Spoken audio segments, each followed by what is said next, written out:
Bismillahirrahmanirrahim. Assalamualaikum warahmatullahi wabarakatuh. Pemirsa channel Rumah Quran Al-Muslim yang dirahmati oleh Allah Subhanahu wa taala. Suatu saat di zaman Umar bin Khattab radhiyallahu anhu, kaum muslimin mampu mengalahkan pasukan Persia yang besar. Kita tahu Persia ketika itu adalah satu kerajaan yang terbesar setelah Romawi. Dan antara Persia dan Romawi memang selalu bersaing, bahkan sebelum Nabi Muhammad SAW diangkat menjadi nabi. Tetapi di masa Umar bin Khattab radhiyallahu anhu,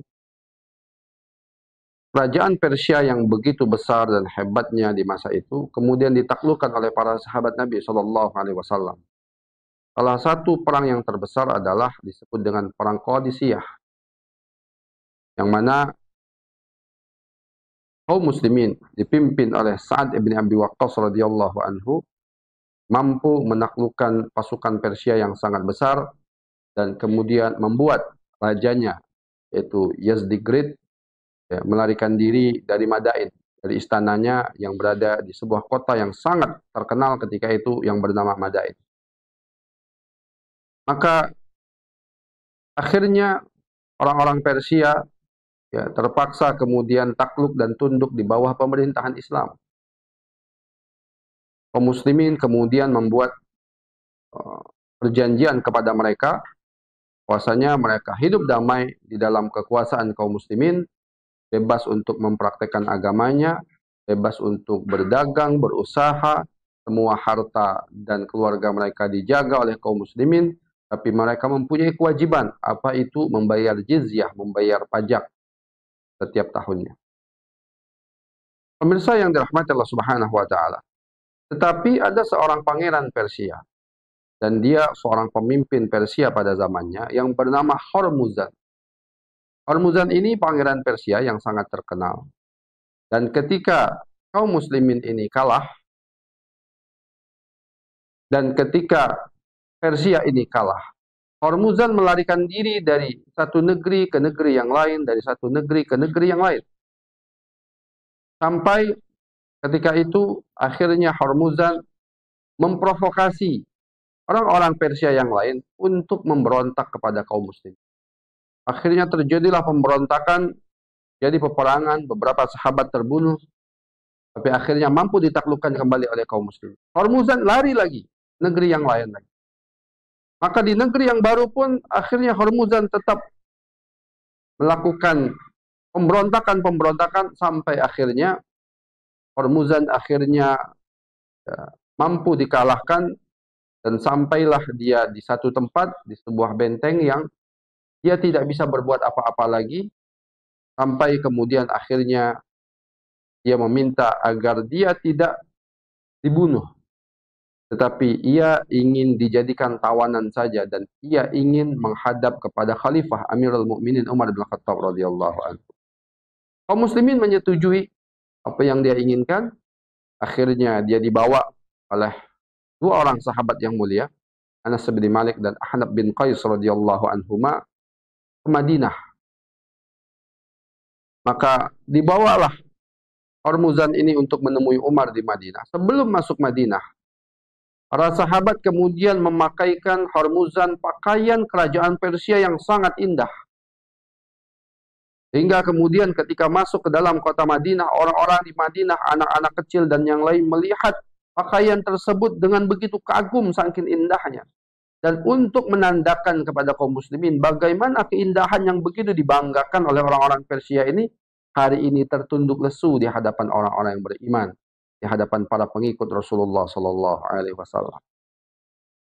Maka pemirsa yang dirahmati oleh Allah Subhanahu wa taala, sampailah akhirnya Hormuzan dibawa ke masjid Rasulullah SAW, dan Umar ketika itu sedang tidur di masjid. Maka mereka duduk di masjid Rasulullah SAW, di pelataran masjid Rasulullah, tanpa bersuara sedikit pun, karena takut mengganggu Umar yang sedang tidur. Hormuzan ketika itu kebingungan. Dia pikir bahwasanya dia ingin ketemu Umar Umar ini satu raja yang sangat besar yang mampu mengalahkan Persia dan Romawi, adalah seorang raja yang tinggal di istana yang mewah, dijaga oleh para pengawal yang banyak, hidup dengan kerajaan yang indah, kemudian duduk di singgasana yang bagus, yang mahal. Itu yang dipikirkan Hormuzan, karena dia tahu bagaimana kehebatan dan kemewahan kerajaan-kerajaan atau raja-raja Persia pada zaman itu. Tetapi kemudian dia menoleh ke sebelahnya dan dia bertanya, mana Raja Umar yang ingin kalian temukan kepada kami? Ternyata orang-orang kemudian mengatakan, diam Hormuzan, jangan engkau angkat suaramu. Karena Umar, raja kami, Amirul Mukminin, sedang tidur di situ. Maka Hormuzan begitu kaget melihat raja yang mampu mengalahkan Persia dan Romawi tidur di pelataran masjid tanpa dijaga oleh seorang pengawal pun. Bahkan dikisahkan pakaiannya ketika itu ada tambalan-tambalan. Dengan kesederhanaannya. Yang dia tidak pernah lihat kesederhanaan seperti ini ada di dalam raja-raja mereka, yaitu Persia. Maka ketika mendengar suara bisik-bisik tersebut, Umar akhirnya bangun dari tidurnya, kemudian duduk dan melihat ada seorang yang dibawa di hadapan Umar dengan pakaian yang sangat mewah. Kata Umar, Hormuzan. Hormuzan mengatakan, iya benar, saya Hormuzan. Maka kata Umar, aku tidak ingin bicara kepadamu sebelum engkau lepas pakaian engkau ini. Karena Umar ingin menandakan pakaian itu tidak ada apa-apanya di hadapan Umar bin Khattab radhiyallahu anhu. Maka hadirnya jamaah sekalian, dilepaskan pakaian Hormuzan kecuali pakaian yang menempel di tubuhnya saja, pakaian yang sangat sederhana. Kemudian terjadilah percakapan antara Hormuzan dan Umar bin Khattab radhiyallahu anhu. Kata Umar bin Khattab, wahai Hormuzan, tidak ada satupun hukuman yang lebih layak untuk engkau ini kecuali mati. Karena engkau sudah melakukan perjanjian kepada kaum muslimin, tapi kemudian engkau berkhianat dan membunuhi pasukan kaum muslimin. Membunuh para sahabat Nabi SAW. Bahkan engkau lakukan itu bukan hanya sekali. 2 kali engkau sudah lakukan itu. Maka kata Umar, tidak ada satupun hukuman yang lebih layak untuk engkau kecuali hukuman mati.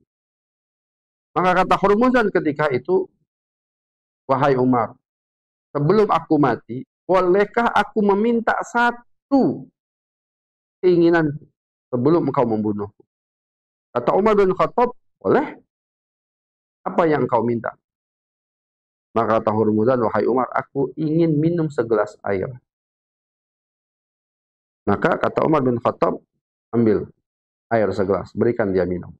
Maka kemudian diambillah segelas air kepada Hormuzan, kemudian diberikan kepada Hormuzan. Maka sebelum Hormuzan minum air tersebut, Hormuzan kemudian mengatakan, wahai Umar, aku takut sebelum aku habiskan air ini, nanti kalian ini akan memenggal kepalaku. Maka kata Umar, jangan takut wahai Hormuzan, silakan minum. Kami tidak akan membunuh engkau sampai engkau habiskan air yang ada di tanganmu. Maka mendengar perkataan Umar bin Khattab radhiyallahu anhu, Hormuzan kemudian menumpahkan air tersebut. Ditumpahkan oleh Hormuzan. Maka Umar bingung, apa yang kau lakukan wahai Hormuzan?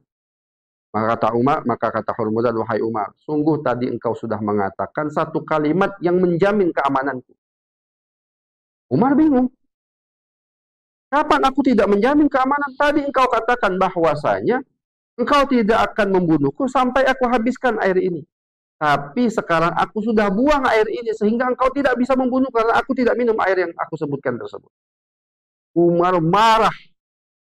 Seseorang yang sudah membunuh kaum muslimin, membunuh pasukan kaum muslimin, berkhianat kepada kaum muslimin, kemudian ditangkap dan dibawa oleh Umar, kemudian ketika dia ingin dibunuh, malah dia berbuat sesuatu untuk mengelak daripada hukuman pembunuhan tersebut.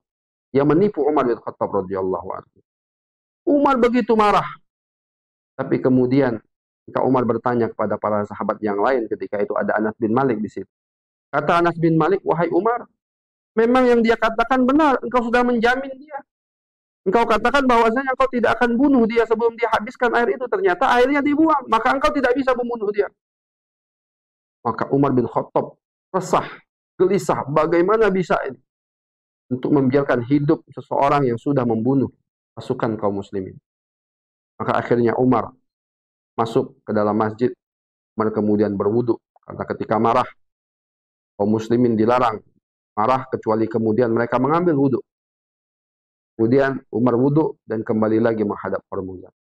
Wahai Hormuzan, sungguh apa yang kau perbuat ini begitu menyakiti aku. Tetapi kami diajarkan oleh Rasulullah SAW untuk menepati janji. Kami disuruh oleh Rasulullah untuk takwa dan selalu menepati perjanjian yang kami buat dengan siapapun itu. Karena aku sudah berjanji kepada engkau untuk tidak membunuhmu, maka akhirnya kata Umar, aku putuskan engkau tidak jadi aku bunuh. Karena aku sudah berjanji untuk tidak membunuh. Maka Hormuzan ketika melihat apa yang dilakukan oleh Umar bin Khattab radhiyallahu anhu, padahal dia yakin bahwasanya dia pasti akan dibunuh. Apa yang dilakukan oleh Hormuzan, wahai Umar, saksikanlah di hadapan kalian semua bahwasanya aku mengatakan asyhadu alla ilaha illallah wa asyhadu anna Muhammadar Rasulullah. Tidak ada Tuhan selain Allah dan bahwasanya Nabi Muhammad sallallahu alaihi wasallam adalah Allah. Hadirin pemirsa yang dirahmati Allah Subhanahu wa taala, hikmah kisah ini adalah bagaimana semangat Umar untuk mentaati perjanjian, untuk takwa kepada Allah Subhanahu wa taala. Padahal perjanjian tersebut merugikan Umar, bahkan perjanjian tersebut adalah satu pengkhianatan yang dibuat untuk Umar. Tapi karena Umar tidak mau mengkhianati janjinya, dan Umar tahu bahwasanya salah satu bentuk takwa kepada Allah adalah dengan mentaati perjanjian, maka Umar tidak lakukan itu. Dan apa hasilnya yang diberikan oleh Allah Subhanahu wa taala? Nyata ini menjadi asbab, nyata ini menjadi jalan hidayah bagi pangeran Persia tersebut, yaitu Hormuzan, untuk memeluk agama Allah Subhanahu wa taala yang mulia ini.